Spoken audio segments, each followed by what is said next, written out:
Maraming salamat sa inyong mainit na pagtanggap sa amin ngayong araw na ito. Pilipinas kung mahal.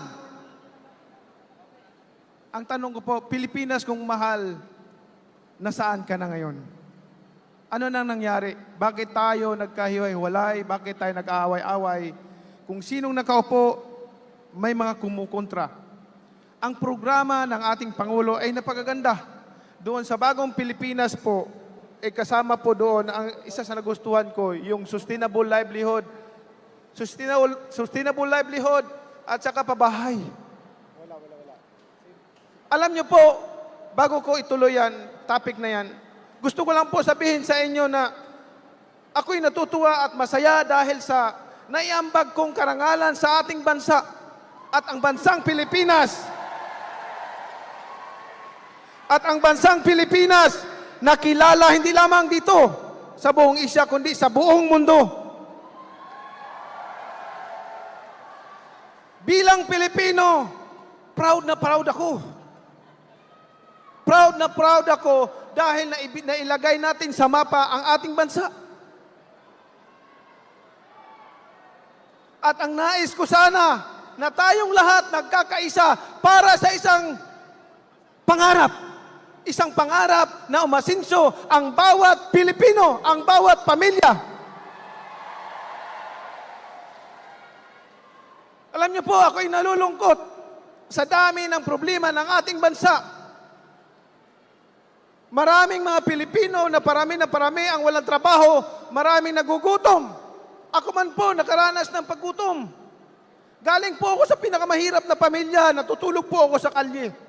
Ayan, marami pa ako mga kasama dyan na buhay pa. Saksi sila na ako natutulog sa kalye.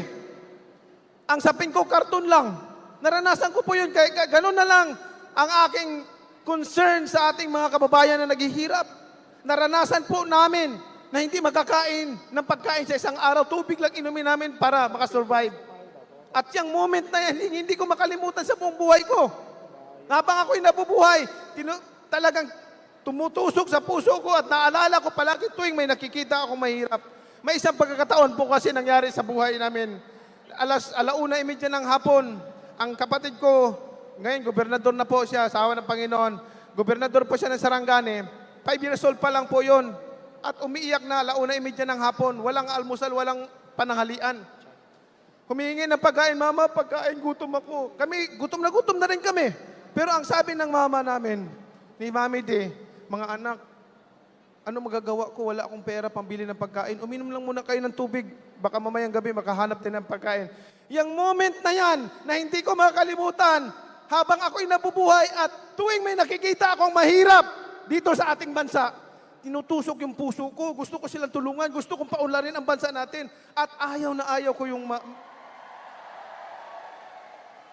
ayaw ko na maiiwanan sila. Kasi at the end of the day, mga kababayan ko, kahit ano man kalaki ng pera mo, kahit ano pa kalawak ng lupain mo, kahit ano karami, kayaman mo dito sa lupain, sa lupain, sa atong mundo.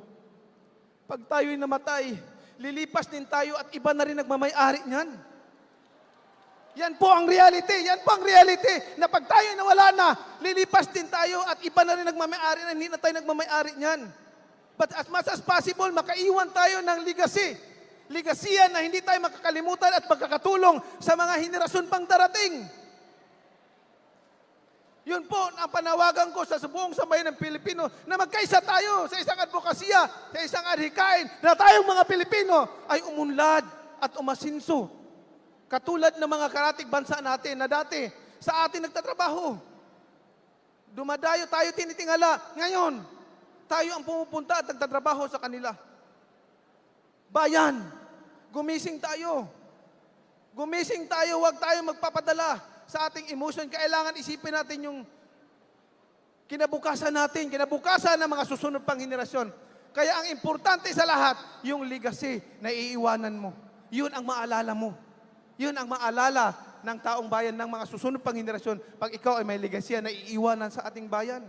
At yan ay sisiguraduhin ko yung mga mahirap na tao maproteksyonan at magkaroon ng sustainable livelihood. Maraming salamat po at magandang hapon sa ating lahat.